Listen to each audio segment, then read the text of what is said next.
Today's podcast is brought to you by Notion, with hundreds of templates you can use on your daily tasks and work. Write, plan, collaborate, and get organized. Notion.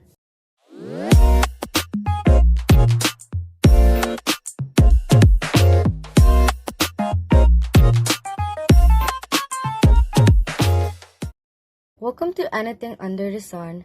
I'm your host, Pearl Francisco, and we're going to talk about the separation of church and the state.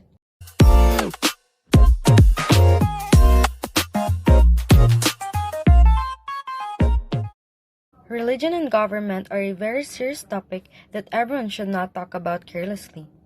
And since we have a different insights on various topics, we should respect others' opinions and thoughts.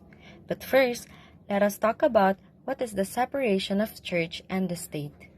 The 1987 Constitution of the Philippines declares, "The separation of church and state shall be inviolable, and no law shall be made respecting an establishment of religion or prohibiting the free exercise thereof. The free exercise and enjoyment of religious profession and worship, without discrimination or preference, shall forever be allowed.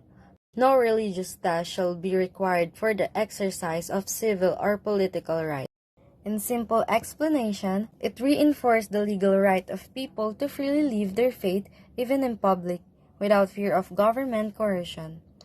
It also says that the government should not intervene in any religious events, and a religion should not also intervene into any government events, which means they can freely preach or carry out their mission in moral values or spreading the word of God. But still, we can say that it does not prevent the church from involvement in the social and political field. It does not require the permission or approval of government officials for the church to carry out a church mission.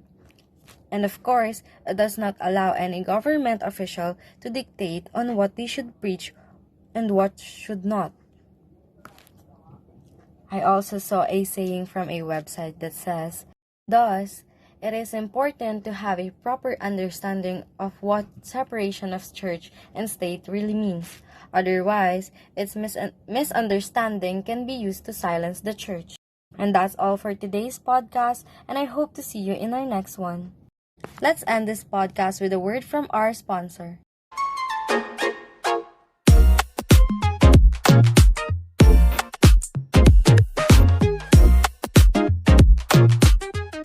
This podcast is sponsored by GoodNotes, a note-taking app for your digital planners and school notes that you can use anytime, anywhere. Enjoy the freedom of handwriting and leave paper behind. GoodNotes.